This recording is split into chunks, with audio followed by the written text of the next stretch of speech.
जब करोड़ों का फ्रॉड देश और विश्व की दुनिया के सामने आया और ऐसे अपराधी व्यक्ति विशेष का समर्थन पूरा का पूरा शिवसेना दल यदि करता है तो उनकी मानसिकता, उनकी विचारधारा ये स्वर्गीय बाला साहब ठाकरे जी की विचारधारा नहीं रही।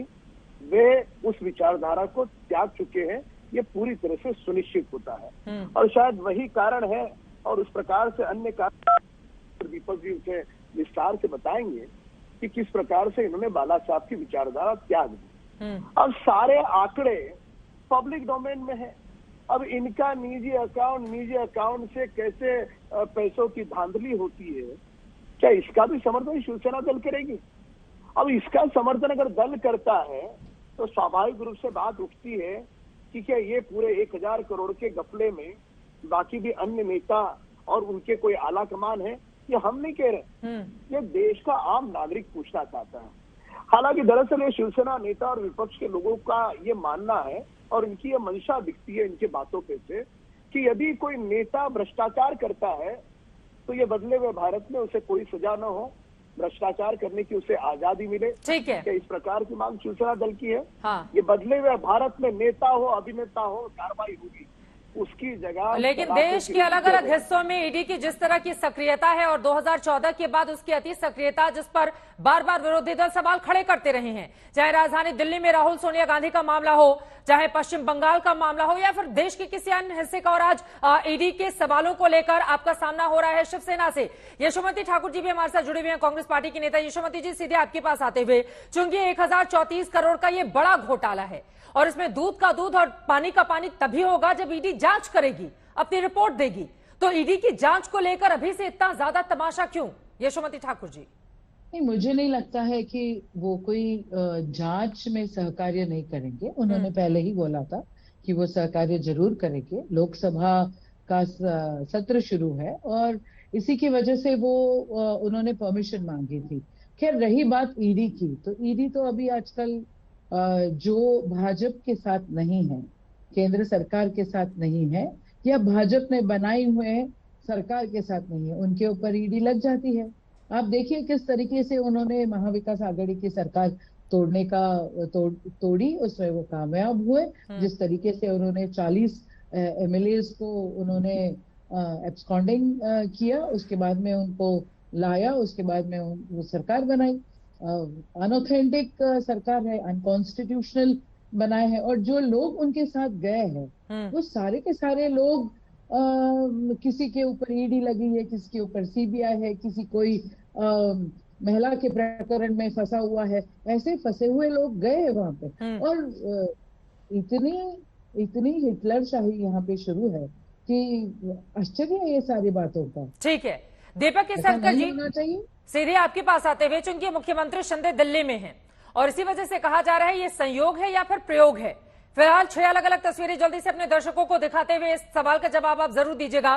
संजय राउत ईडी की हिरासत में है, ईडी अपने दफ्तर लेकर गई है, कुछ ही पलों में वो पहुंचने वाले हैं। क्या गिरफ्तार हो जाएंगे संजय राउत, ये बड़ा सवाल है। सुबह 7 बजे ही ईडी ने छापेमारी की थी।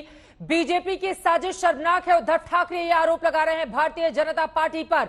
वहीं ईडी की जांच जारी है। मुख्यमंत्री शिंदे जो राजधानी दिल्ली में है, कहा तो ये जा रहा है कि अपनी कैबिनेट और मंत्रियों को लेकर यहां पर माथापच्ची करने के लिए आए हैं। लेकिन सीधे दीपक केसरकर जी, चूंकि आरोप तो लगेंगे ही ना, जब शिंदे राजधानी दिल्ली में है तो संजय राउत के खिलाफ कार्रवाई हो रही है और शिंदे और उनके गुट के खिलाफ सबसे ज्यादा मुखर होकर अगर शिवसेना उद्धव गुट में किसी भी एक नेता ने बोला था तो वो संजय राउत ही थे।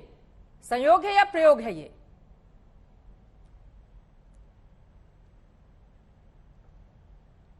दीपक जी? बिल्कुल प्रयोग नहीं है। महाराष्ट्र की जनता जानती है कि कैबिनेट एक्सपांशन ड्यू है और उनकी, हाँ, आपको मेरी आवाज सुनाई दे रही है? आ रही है सर, बोले।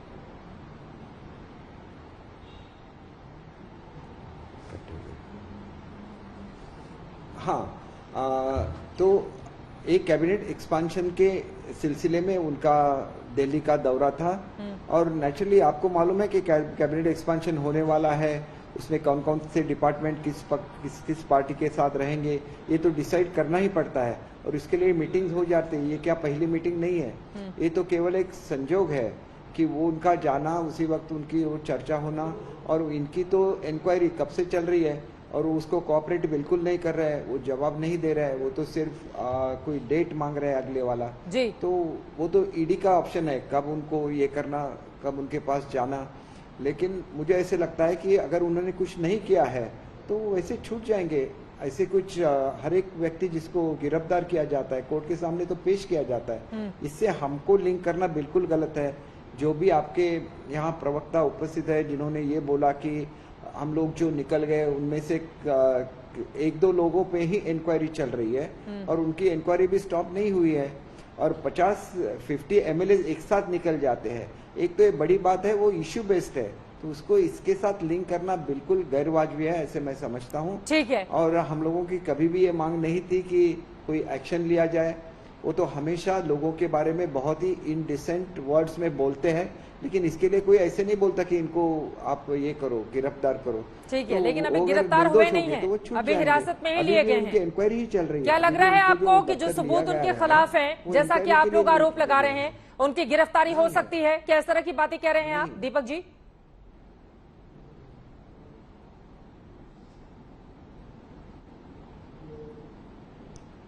गिरफ्तार होना या न होना ये सबूतों के ऊपर डिपेंड करता है।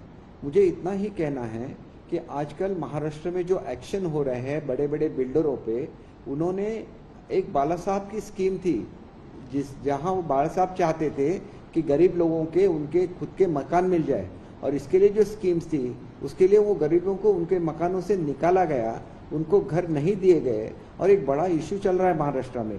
ना कि इनकी प्रवीण राउत जो उनके करीबी है उनकी अरेस्ट हुई। बहुत सारे ऐसे बिल्डर जिनको कुछ भी लेना देना नहीं था पॉलिटिक्स से, उनकी भी अरेस्ट हो चुकी है और उनके खिलाफ भी एक्शन हो रहा है।